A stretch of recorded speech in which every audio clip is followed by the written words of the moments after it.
જય માતાજી મિત્રો, મંત્રોની દુનિયા કલિયુગમાં તમારું સ્વાગત છે. મિત્રો, અગાઉ આપણા અવનવા ઘણા એવા વિડીયો જોયેલા છે તો જેની અંદર મેં તમને અવનવા મંત્રો આપેલા છે. તો આજે મિત્રો હું તમારા માટે લાવ્યો છું વશીકરણ મંત્ર. એટલે કે તમે ઘણી જગ્યાએ એવું જોયું હશે કે કોઈએ કંઈ ખવડાવ્યું કે જેનાથી એની વાતો માનવી, એના અંદર વશીભૂત થઈ ગયું. તો આ વસ્તુ શું છે અને કંઈક ખવડાવવાથી વશીભૂત થઈ શકે છે કે નહીં, એનાથી શું ફાયદો થાય છે, શું નુકસાન થાય છે, આ માટેનો હું તમને બે મંત્ર આપીશ આ વિડીયોની અંદર. જે અલગ અલગ બે મંત્રો છે જે તમે બંનેમાંથી કોઈ બી સિદ્ધ કરી શકો છો. પણ મિત્રો ખાસ ધ્યાન રાખજો કે વશીકરણ મંત્ર હું તમને આપી રહ્યો છું એ કોઈના સ્વાર્થ માટે કે પોતાની વાસના સંતુષ્ટિ માટે એનો ઉપયોગ કરવો નહીં તો તદ્દન એનું ખરાબ પરિણામ આવે છે. કોઈના લાભ માટે એનો ઉપયોગ કરવાનો રહેશે. તો મિત્રો જોઈએ આગળના. તો આપણો મંત્ર પહેલો તમને આપું તો આ રીતનો છે કે જલ્દ જલ્દ જલ્દ કામસા બોલાવી સ્વાહા. મિત્રો મંત્ર આટલો જ છે, બહુ મોટો બી નથી. મંત્ર ફરી તમને જણાવું કે જલ્દ જલ્દ જલ્દ કામસા બોલાવી સ્વાહા. મિત્રો આ મંત્રને સિદ્ધ કરવો બી આસાન છે.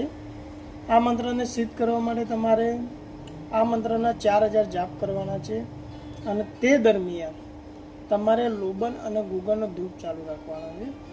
પણ મિત્રો ખાસ વસ્તુનું ધ્યાન રાખો કે આ મંત્ર રાત્રે 12 વાગ્યા પછી જ તમે સિદ્ધ કરી શકો છો અને એકાંતમાં જ કરવાનો છે. આ મંત્ર સિદ્ધ તમારે જ્યાં કોઈની અવર જવર હોય નહીં અથવા તો એ સમય દરમિયાન ત્યાં કોઈ આવવું જોઈએ નહીં.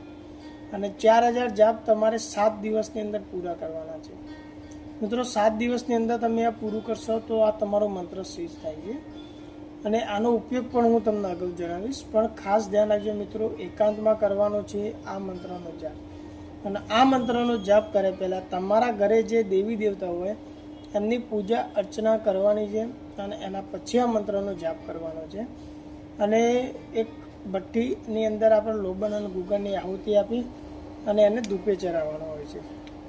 મિત્રો આ મંત્ર સિદ્ધ કર્યા પછી આનો ઉપયોગ કઈ રીતના કરવો, તો મિત્રો કોઈ પણ પ્રકારની જે સુગંધિત ખાવાની વસ્તુ હોય છે એને આપણે 21 વખત આ મંત્ર આપી દેવાનો અને એના મતલબ મંત્રથી કરી દેવાનું અને એના ધૂપ આપવાનો.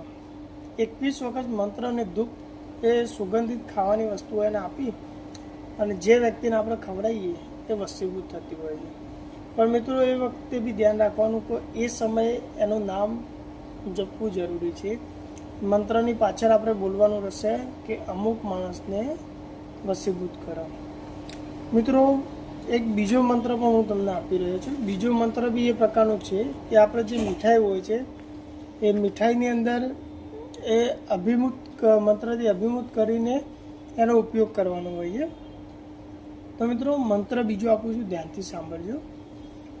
સોહની મોહની દો બહની दोनों पनिया जा इंद्र मोहे इंद्रासन मोहे बैठे पातल वासुकी कन्या मोहे हाथ धरे हाथ जस पावे पेट जाए तो सभी रस खावे मोह के मेरे पास न लाए तो राजा वासुकी की कन्या न कहाए मेरी आन मेरी गुरु की आन ईश्वर गौरी पार्वती महादेव की दुआई.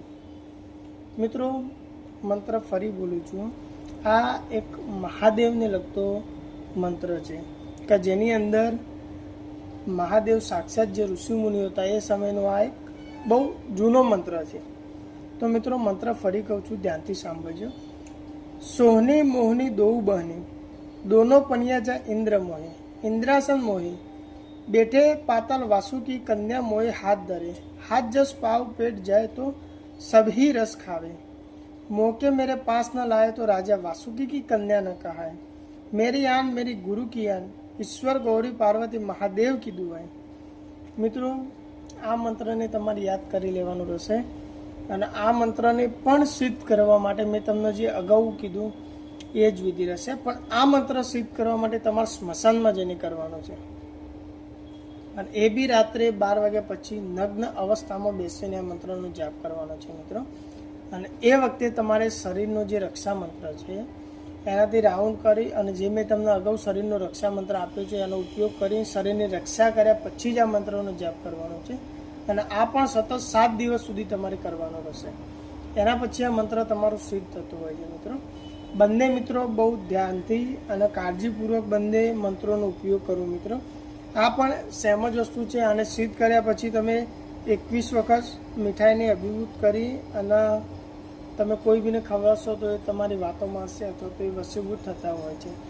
તો મિત્રો આવા અવનવા હું તમને મંત્રોને આપું છું, પણ ધ્યાન રાખજો, એનો સદુપયોગ કરજો. કોઈ દિવસ દુરુપયોગ કરશો તો એનું પરિણામ ક્યારેય પણ સારું નહીં આવે. અને જો મિત્રો સાંભળવામાં કોઈ તકલીફ થઈ હોય મંત્રમાં તો હું તમને રાઇટમાં પણ આપું છું, પણ મિત્રો મારી ચેનલને સબસ્ક્રાઈબ અને શેર જરૂર કરી લેજો. અગાઉ મારા વિડીયોની અંદર હું તમને 51 શક્તિપીઠ વિશેની માહિતી આપવાનો છું કે જેની અંદર આપણા ભારતની અંદર કે મતલબ અત્યારે કેટલા ભૈરવ હોય છે. આપણે ભૈરવ વિશે તો બધા જાણીએ છીએ, પણ કેટલા ભૈરવ હોય છે અને આ જે તંત્ર મંત્ર છે એ શાનાથી જોડાયેલું છે અને કઈ રીતના બન્યું છે, કઈ રીતના કામ કરે છે. અને ખાસ તમે શબ્દ જો સાંભળ્યો હોય તો કામરૂ દેશ, તો આ કામરૂ દેશ શું છે અને ક્યાં આવેલો છે, તો એના વિશેની હું તમને માહિતી આપવાનો છું. તો મિત્રો મારી ચેનલને સબસ્ક્રાઈબ જરૂર કરી લેજો અને શેર પણ કરતા રહેજો ને આવા અવનવા વિડીયો તમને હું આગળ આપતો રહીશ. જય માતાજી મિત્રો, જય માતાજી.